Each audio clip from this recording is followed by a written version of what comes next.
wine has always been in change, in movement.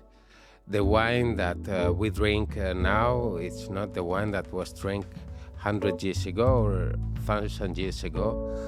A revolution, you have to go back to the past to see what you have missed and then bring it back. Hey, this is Harman Skurnik, and welcome to another episode of Skurnik Unfiltered, where we peel back the layers and get behind the scenes of our favorite wineries and winemakers and find out what makes them tick.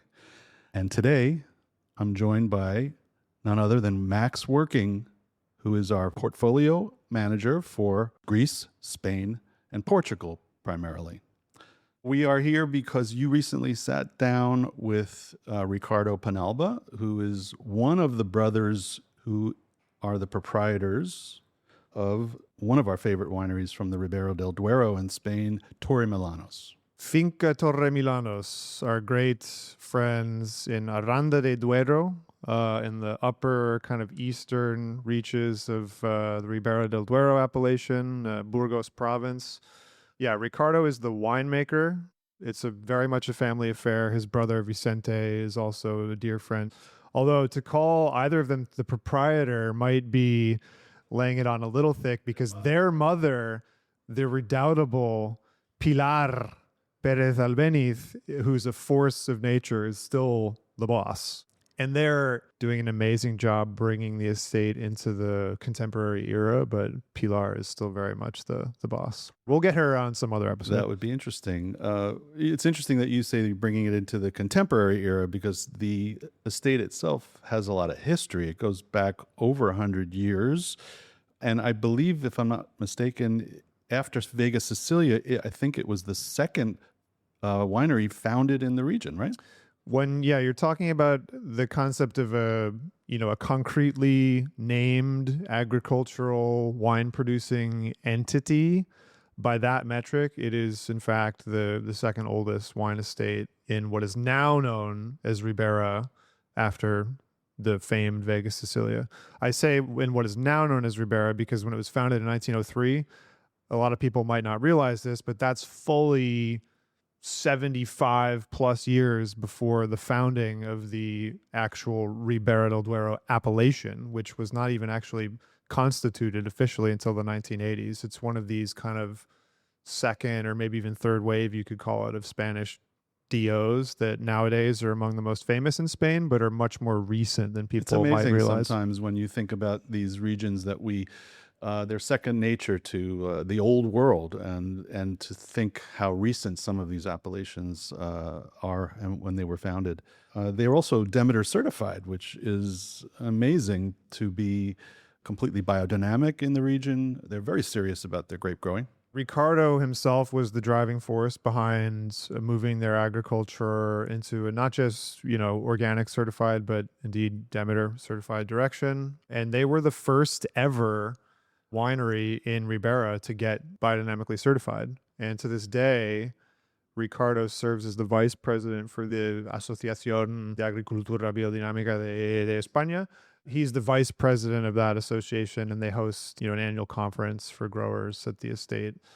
I always love sitting down and talking to Ricardo because he's what you might call a free and original thinker. And I always walk away from a chat with him thinking about something or multiple things just from an entirely new angle or light. So it's always a pleasure to sit down with him. He seems to have a lust for life too. He's always so much fun to be with, life of the party kind of thing. But at the same time, like you said, original thinker, creative thinker. And even if you don't know him, you might come to that conclusion just based on the sheer breadth of types of wines that they produce there that is so atypical for the region. You think of Ribera del Duero, you think of big reds, you think of not all that much variety of different types of wines, but they make a lot of different types of wines, don't they? Totally. Once again, really driven by Ricardo's sense of moving into the contemporary era, the whole spectrum, whether it's just amazing white wines, which are only relatively recently allowed, by Ribera DO, although most of his white wines are, don't even carry the Dio. They're vinos de la tierra de Castilla y León. Reds, both traditional and also new wave, which is to say, minimal or no sulfur and completely unoaked and early harvested. And for some of the reds, I mean, kind of literally, was, yeah. all the way to, in fact, the bottle that we shared when we were, doing this interview was a delicious bottle of his freshly released, just landed in the USA, 24 vintage of his beautiful Clarete, which we have sitting right behind us here, which is called Ojo Gallo, the rooster eye, and that's a red-white co-ferment. Well, I think that's a perfect segue, actually, to listen to what you discussed while drinking that delicious wine. So let's tune in to your conversation with Ricardo Peñalba of Finca Torremolinos now. Salud. Bueno, buenas tardes. Buenas tardes. Aquí estamos. Me alegra verte aquí en Nueva York. We've known each other for, I think we were saying 8 years, right? At least, yeah. We've seen each other in Spain many times since then, but this is the first time we've seen each other in New York in 8 years. Yeah, I see the city is still in the same place. It hasn't moved. There's still lots of people. We're still drinking lots of wine. We're drinking more of your wines than ever. That's why the city looks better. They say that a little bit of Clarete does wonders for your complexion. So tell the people who don't know you, who are you and where are you and what are you up to? I am a wine producer from Spain. But more than a wine producer, I'm a wine ideologist. I think about wine, dream about wine, and I manage a group of people together to produce grapes and do the best wine that we can from our historical wine estate. How historical is that? Because a lot of people, if they think of Ribera del Duero, where you are, there are a few famous, let's say, historical names, but yours, which is very historical, is sometimes forgotten. Well, yeah, we have not been very marketing people. We are more people from the land, from the soil. We are very much together with the vines and not too focused in the market. That's our job. Well, yeah, we will help you. Huh? We are a classic winery. We have been in the market for over 100 years. And in the 70s, 80s, we created the modern Ribera del Duero at the time with a lot of inspiration from the classic Riojas, with Gran Reservas wines. At that time, the most important wines in the area were rosés, clarete style, traditional rosé. Your parents' generation founded the current incarnation, let's call it, of Finca Torremolinos, a farm that had already been around for a long time. When did you really start managing things with the winemaking at Torremolinos? From 2000 vintage, I have been present in the family estate. Congrats on 25 years. Yeah, more than half of my life. Huh? So if I'm not mistaken, I think that the first new wine that you made at the estate that really was entirely yours, that you put your stamp on, was in a few years after that in 2003, I believe. Yeah, it was the Ciclo, 2003. There was a lot of changes you were also making, not just in the winemaking, but also in the farming and the way that you were running the vineyards. How was that new and what was different about that at that time? Well, the idea was to take out the herbicides and to take out pesticides, such as chemical synthetical products. In Ribera del Duero, as we have been lost in the past for many centuries, until the mid-80s or even the mid-90s, everything was organic, mostly biodynamic. Because actually we can say that from the origin, 1903, until late 80s, beginning of 90s, Torremolinos estate was a pure biodynamic farm without even knowing it. We still had domestic animals living together with the vines. So we were still working the vineyards like in the Middle Age. My ideology is to think about the future with the knowledge of the past. Wine has always been in change, in movement. The wine that we drink now, it's not the wine that was drank 100 years ago or 1,000 years ago. And of course, it will not be the wine that will be drunk in 10 years. You know, a revolution, you have to go back to the past to see what you have missed and then bring it back. Speaking of biodynamics, you also went down the path of official biodynamic conversion. Yeah. And that was, do I remember correctly, that was 2009? Is that when you got the... 2010 was the first. In 2009, we changed all our surface officially in organic. Actually, the change started in 2004. And then until 2009, officially, the harvest became organic. And then in 2010 is when we started to work in Torremolinos estate with the biodynamic preparations that were done in the same estate. And you were the first in Ribera DO, were you not, to get certified, right? Yeah, we were the first to get the Demeter certification from vintage 2015. And have you seen the group of producers also joining? Has that grown in the last 15 years, or what is it like? It's moving. It's moving? It's moving slowly. Well, I have seen how many people are becoming organic in Ribera del Duero more than in other north-central areas of Spain. Biodynamic is a further step, but there are more and more. Yeah.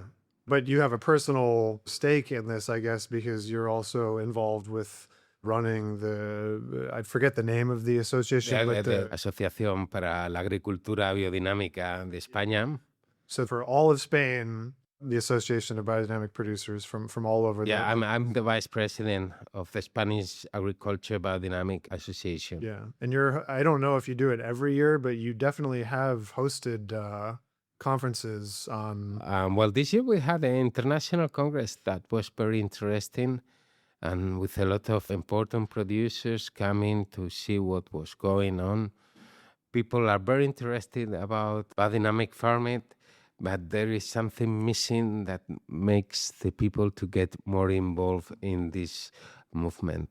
Do you have an idea of like what is missing in Spain, at least, to get more people interested, or it's a complicated question? We're missing, people don't understand really what is organic about. And if you cannot understand what is organic about, that is more simple. It's harder that you can get to understanding biodynamic. So we really need to talk to the people what is taking care of nature and about the future and what will be the legacy for the next generations. That I think is the most important part about organic and biodynamic farming. I feel like every time we're with you in Aranda visiting at the estate, and it's like one of these late nights, I mean, we have fun, but with you, we're always also at some point late in the night, there's always a discussion about these things you're talking about of where are we heading as a society, as a planet, our culture, our tastes, our politics. And, you living on the farm and making wines like this, you're always, I know you're always thinking and talking about what are we putting in our bodies and what are we ingesting. And it's important because it's related to what we think. If we put something that respects lives, we will have thinkings about respecting each other. If we eat something that is related with suffering, our thoughts will be related with the suffer of the food that we put inside ourselves. You care about enjoying the moment with nature and doing something that has been on in our area for thousands and thousands of years. So it's maybe a difficult question because you've been changing the style of the wines a little bit at the same time that you've been changing the farming practices. But a question that we often have with wine producers who have changed the way they work in the vineyards is, over time, have you seen the character of the wines change because of the farming? So I wonder if you could talk about that a little bit. Well, you of course, yeah, but to change how the soil behaves, it's not something that happens from one year Sure, to we're the talking about a next. time scale of years, right? Yeah, Yeah. yeah. So almost 20 years without herbicides, almost 20 years without chemical, systemic, synthetic products. This makes that our soils are more alive together with the plant, the root system. So this makes the wine with different personality. Nowadays, the wines that we are producing talks differently than the rest of our area. And sometimes, like these wines, you don't need really to give it time. You just need to feel it with your feelings. Tell us about the Ojo Gallo that we're tasting. You mentioned earlier that historically, not like all of Ribera, but specifically Aranda, up in the higher eastern part of the appellation, historically was like clarete country, Yeah. not red wine country, right? Well, yeah. Well, what is the color of this wine? Speaking from the perspective of what time it is now, I would say it's a light chillable red, right? Yeah, it's a red wine. Yeah, light Actually. chillable red. Yeah, but in Spain, we don't tell that wines are red. We tell that the wines are tintos. Yeah, colored. Yeah, Yeah, tinted. tinted. Yeah, it's funny because in the rest of Europe, the wine is called red. If we look at this color, this Clarete Ojo Gallo style, it's a wine that has been in contact with the skin for a week. It's red, shiny red. I'm with you. I'm with you. It's the Ojo Gallo, which means the color of the eye from the cock. So it's cock eye colored, which is The red. rooster. The rooster. Yeah, okay, rooster, not cock. Okay, cock is French. Yeah. Sorry. We can say cock too in English, but maybe rooster. Okay. Rooster will be more American. Yeah. Okay, this is the rooster color. And now the traditional style of red wines is coming back to life. This is 40% of white grapes together with 60% of red grapes. And it's the way the wines were mostly made, not only in Ribera del Duero, but in the whole Spain in 400 years ago. So this style of Ojo Gallo has been present in our history books for centuries. I've been reading the new memoir of Jose Peñin Yes. from Guia Peñin, which your mother was the one who clued me to this because she sent us the clipping Okay. from his chapter about Ribera, where he talks about Finca Torremilanos and Pilar and everything. Pilar and Pablo, and my father. So she was the one who introduced me to the fact that the book got published. So I got a copy. I've been reading it. And one of the really interesting things that Jose talks about is that in the north of Spain, you have what he calls el paralelo del clarete, the clarete parallel, which for him runs from like Cigales up through Aranda and then continues northwest up into like the Aragon? Valdejamuth and León. Okay. And it's this whole spread of the north of Spain where, and there were other places in Spain too, but like, Well, also Rioja had, but Rioja was already influenced by Bordeaux. So they were producing more what Bordeaux needed at the time. Was trying to get darker color with more concentration. That has been the Bordeaux style for a couple of centuries. I think for a lot of people, if they have an idea about Ribera del Duero, it's obviously very different to the traditional idea. Well, the modern traditional idea. Because Well, what does modern mean? What does traditional mean? Let me rephrase that. I think that the wine drinker in the United States, let's say, if they have an idea about Ribera del Duero, it doesn't look like this maybe. But, when I think of like a 12.5% alcohol, probably 40% white grapes, this color, and the drinkability, this is a wine of pleasure, a wine of thirst. I feel like we could finish this bottle and open another and, get back to work afterwards. Yeah. No, but well, I think this is our most authentic Spanish style that we have lost. And the idea here that we had in Torremolinos is to bring this style back. And we want to encourage other producers from our country to work on this style. A lot of people talk about Clarete, but I don't think they are in the right path. A real claret or a real ojo gallo is a wine that first is a mix of red and whites. Second, at least start fermentations with the skins. Yeah. And this 2024, this was on the skins for about a week, you said, right? Yes, Yeah. 7 days. This is macerated in very big tanks that we enter in. We macerate it with our body.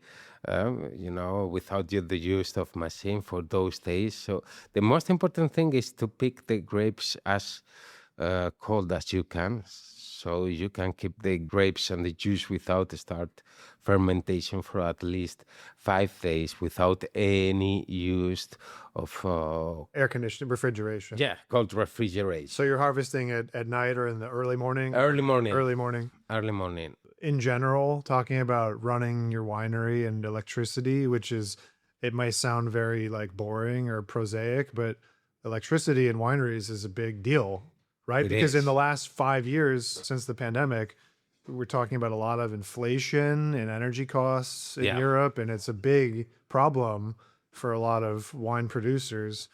And so I assume that's something that you're thinking about a lot in the bodega. Yeah.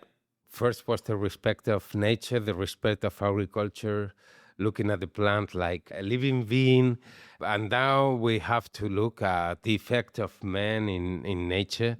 Sustainability, that's something very important. And the use of energy, we are very sensible to that. Actually, we put a lot of electric panels, for light panels to get electricity from the sunlight. You get a little bit of sunlight there. Most of the time that we visit you, it's probably in July, August on average, where it seems that Aranda is the hottest place in the universe. It's just not quite true, but it seems that way usually. I think Walla Walla is warmer at the time. Ricardo is, funnily enough, is very knowledgeable about Washington State I love Washington. and the wines of Washington. He having done a high school exchange program there. And it's in fact a bit of a family tradition for you. And all three of you brothers have all done, and now your son is doing the same. So it's a family tradition. Yes. Of the Peñalba family sends their sons out to Bellingham, Washington. Yes, Bellingham, Washington. One of the greatest places in the world, actually. It's not a very big place. I've been there to sell wine, so I can. You have been there to sell wines? I have. Yeah, it's a great place. Yeah. Great nature, actually. Yeah, And well, for me, it was driving up from Seattle, but the drive up there from Seattle, beautiful. Yes. Yeah, well, the whole bay, it's amazing. You have the San Juan Islands and the Orcas Island in front of Bellingham, and you have the volcano, the Mount Baker, that it's protecting the area. But also it's a point of inspiration for us about the respect of nature. I think Washington is one of the places in the U.S. where nature is very present, or mostly present, in the mind of the people. I see that. I think that tracks. If I knew nothing about your history in the USA and you asked me what are your spiritual states, I would be like Oregon, Washington, Vermont, Yeah. Maine, New Hampshire. Well, this state also is a very interesting place. For us, New York is a place of inspiration. In terms of wine, people love wine in New York. People drink wine from all over the world. We're very spoiled here, as you know, with wine. And we're also very open-minded about particularly European wines and... and local wines also. Also local wines. I think New York is the place where U.S. wines started to be at an important place in the whole country. I think it's where you first started to appreciate what you were doing in your own country was here in New York. The cities are the most important place for culture. What we want is to bring the people from the cities to our natural places so they can connect with nature and go back to the cities to make the cities a better place. You talk about this a lot, connecting with people at this very primal level with wines. You're making wines in a certain style that it makes you happy to see that it's connecting, especially with young people, Yeah, it's very important. in a convivial, shared environment, whether it's Madrid or New York, or this is something I know that brings you a lot of pleasure, a lot of happiness to have a deep connection with people with a beverage that they're enjoying, but it's more than just a beverage, right? You cannot compare wine to any other beverage that has alcohol because wine is our oldest tradition for the humanity. Without the use of wine, maybe we would have never gone out of the caverns. Wine is Well, one of the most precious things for humanity. and It's in Aranda de Duero, you know whereof you speak when you talk about caverns, because the town that the winery and the estate are right outside of has this, locally famous, extensive series of subterranean cellars carved out of the rock underneath the town, the Peñas de Aranda. And so still today, you have all these kind of, I don't know what you'd call them in English, like social clubs, sort of, that hang out in the caverns. So you know about the caverns. Spain is one of the oldest wine countries in the world. Maybe the oldest in Europe also. This is something that maybe Italians will not like because Romans, they say that the Romans brought the wine to Spain, but I think the Romans came to Spain to drink our wine more than bringing the wine to us. I'm not a historian, but the idea that the Romans arrived in Spain and there was not already wine there, whether it was from the Greeks or the Carthaginians or whoever, seems unlikely that there was not already wine there. No, it was not wine. Of course, there was wine there. We were Iberians, there was something else before the Phoenicians or the Greeks or the Romans came. And well, the Egyptians, they talk about the knowledge of viticulture and winemaking in the Iberian Peninsula. We are going to consider our brother Portuguese also with this old tradition in Europe about viticulture and winemaking. We still be in the largest surface of vineyards in the whole Europe. There is no other country that has more vineyards than us. And we have 1/5 of the vineyards we used to have 70 years ago in Spain. 1/5 loss in the last... No, 4/5 lost. 4/5 lost in the last 70 years. Yes. That's a sobering statistic, yeah. That's huge. But the thing is, there is one reality. It's in Spain, we are not drinking much wine. We have to do something about that. We have to reconnect our society with our most important culture, the wine culture. When we talk about wine, we talk about vineyards, we talk about soil, we talk about landscape, we talk about nature, we talk about rural life in small towns, keeping population, keeping those small towns alive. The cultural importance of wine, it's more than just a bottle or just a glass or a good moment with friends. The word for the vine in Spain is vid. If you add an A, you have the word of vida. The wine is the drink from the plant of life, la planta de la vida. The word divine means from the wine.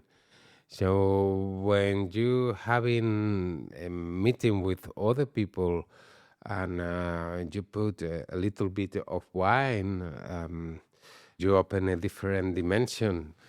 You're connecting with nature, you're connecting with tradition, you're connecting with humanity in general, and you are also connecting with the gods.